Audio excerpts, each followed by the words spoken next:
ইন্নাল হামদুলিল্লাহ ওয়াসসালাতু ওয়াসসালামু আলা মান লা নাবিয়্যা।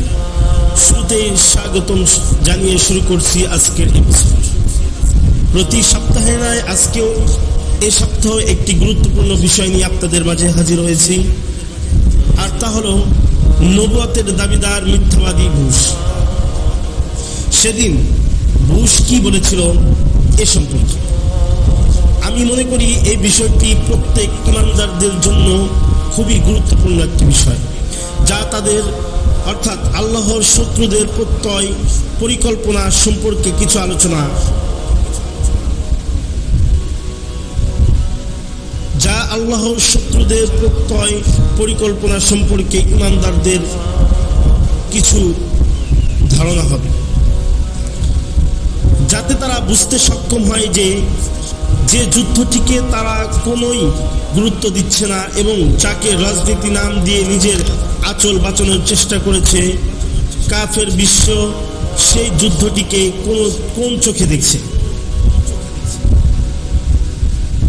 আমরা তো এখন এই যুদ্ধটিকে শুধুমাত্র একটি রাজনীতি মনে করে আমরা আঁচল বাঁচিয়েছি। প্রাক্তন মার্কিন president George W Bush Iraq আক্রমণের আগে বলেছিলেন, ওই সময় বুশ কি বলেছিলেন এই সম্পর্কে? এই যুদ্ধের পর তাদের প্রতিশ্রুতি মাসিহ অর্থাৎ দাজ্জাল আবির্ভূত হবে। এরপর বুশ ইসরায়েল সফর করেন।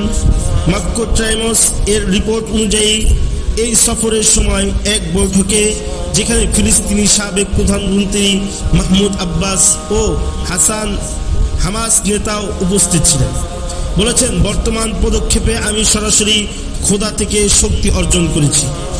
খোদা আমাকে আদেশ করেছেন আল কায়দার উপর আঘাত হানতে, সেই জন্যই আমি তার উপর আঘাত এনেছি। তারপর তিনি আদেশ করেছেন সাদ্দামের উপর আক্রমণ করতে, ফলে আমি সাদ্দামের উপর আক্রমণ করেছি।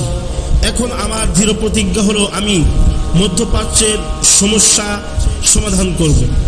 তোমরা অর্থাৎ ইহুদিদেরকে বলতেছে, তোমরা যদি আমাকে সহায়তা দাও তাহলে আমি সম্মুখে অগ্রসর হব, অন্যথায় আমি আসন্ন নির্বাচনের প্রতি মনোনিবেশন করব।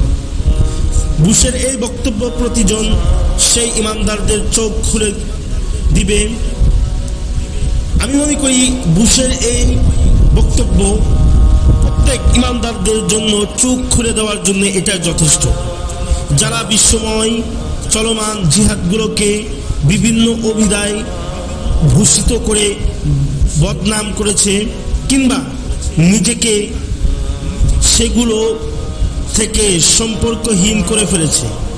বুশ প্রায় নিজেকে নবী বলে দাবি করে থাকেন। তিনি বলেন, আই অ্যাম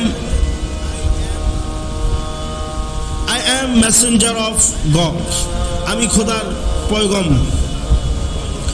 খোদার পয়গম্বর।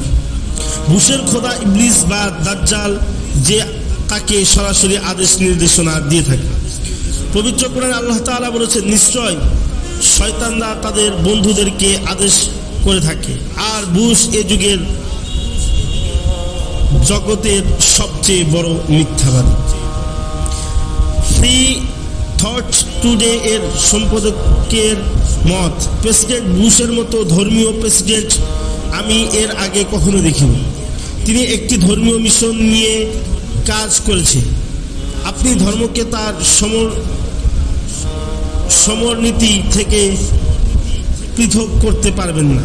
বুশের সমালোচনা যখন প্রশ্ন তুলল, এই যুদ্ধে আপনি খোদাকে টেনে এনেছেন কেন, তখন তিনি উত্তর দিয়েছিলেন, সন্ত্রাসবাদের এই যুদ্ধে খোদা নিরপেক্ষ নন। ডেভিড ফ্রম তার দি রাইন ম্যান নামক বইতে লিখেছেন, এই যুদ্ধ বুশকে একজন পাকা ক্রুসেডার বানিয়ে দিয়েছে। বুশের এই অবস্থা 11 সেপ্টেম্বর কর্মফল নয়, বরং আগে থেকেই তিনি একজন ধর্ম উম্মত। তিনি